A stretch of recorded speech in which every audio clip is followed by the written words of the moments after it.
Yeah, John and Cassandra, check this out right over here. I'm going to pick up this wooden board. Now, clearly it's a lot taller than me. I'm about 5'11". This is just a piece of a barn that was destroyed during the severe thunderstorm. Now, I imagine this plus hundreds more falling down because of the severe weather. I'm going to step out the frame and show you. Take a look at this right behind me. Part of the tree fell on this truck right over here. You can see especially where the trunk is, that's where most of the branches are. The owner of the vehicle says he can't even pull the car out until the damage is completely cleaned up. Yeah, Megan, people in Campbell Sports tell me there was a lot of damage from last night, and they spent today kind of cleaning up the pieces. I just want to show you this right behind me. Take a look at this tree trunk. This kind of is an indication how strong the winds were. You can see it literally snapped in half. Here's an example of what you're going to expect to see around town. Just walk over here with me, and here is the intersection of Lombardi and 41 that we were referring to earlier. Just check this out. This four-way intersection was very busy this morning. A lot of people still heading out to work, starting the work day. Department of Public Works says they have dispersed about 44 throughout the county. We have seen about 2 or 3 here at Lambeau Field. And you can see, look at these tracks right here. I'm going to walk down. And this pile right behind me, not this entire pile, but this one towards me, about a third of it is just from today. You can't really put a price on people's love for the Packers, but even if they did have the money, some fans aren't sure if they'd pay that much to live right across Lambeau Field. Yes, Stacey, the DNR says this all started with a mechanical malfunction involving a piping system that the farm uses. According to Governor Scott Walker, one of the newly signed bills puts more responsibility on drunk drivers. This very lengthy complaint right here, it says Mayor Jim Schmidt allegedly lied to the city. 5 Green Bay aldermen are putting Green Bay Mayor Jim Schmidt on the spot. Mayor Schmidt and his staff lied and conspired to deceive the Redevelopment Authority and also the City of Green Bay Council. The alderman's complaint says there's a question as to the spending of $3 million. The alderman also says Schmidt asked for a $500,000 loan to keep the project going, but that money was to settle a lawsuit between people involved in the project. Now these aldermen have one question on their mind.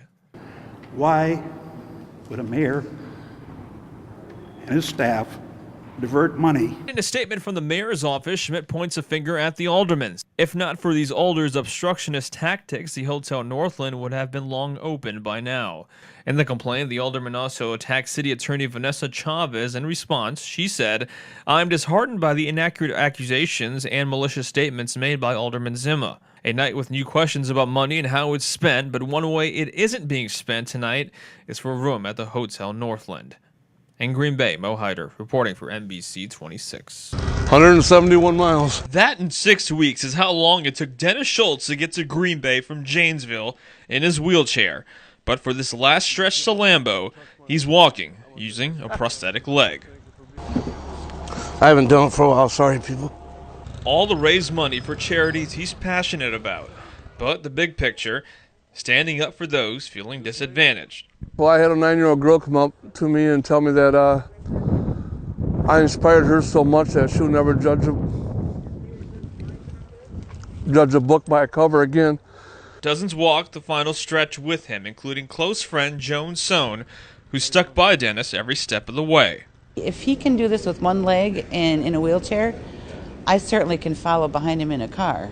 He amazes me every day. Dennis even made it onto the field. What's that? Looks like your dreams come true.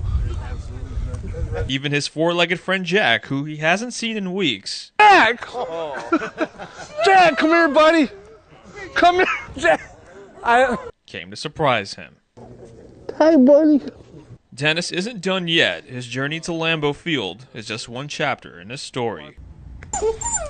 These puppies are more than just pets for Brian Russo and Cliff Williams. Here's your service dog, Gemma.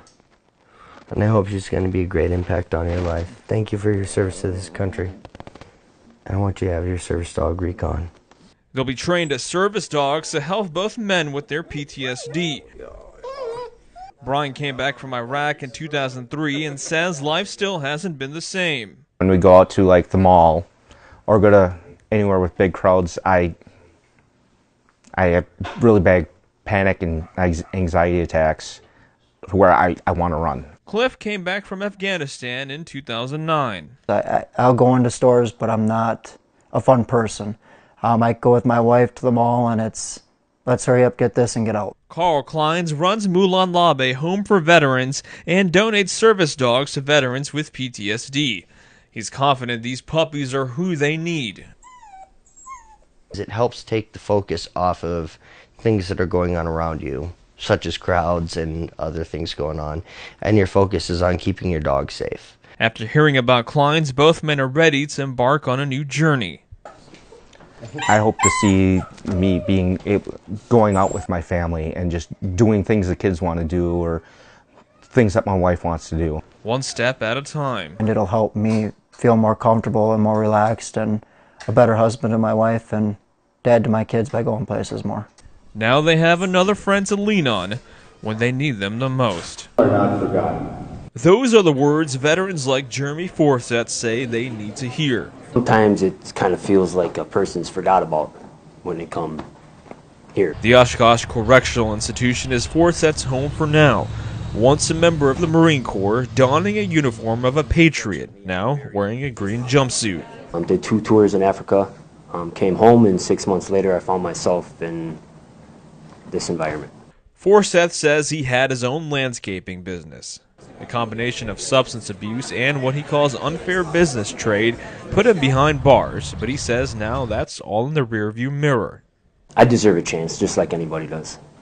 On Wednesday morning, the Department of Corrections gave Forseth and other incarcerated veterans that chance by hosting an expo helping these men with housing, health care, and finding a job for their transition to life after prison. People make mistakes, and I don't think I routinely tell the staff sometimes that there's only one guy that ever walked this earth that was perfect.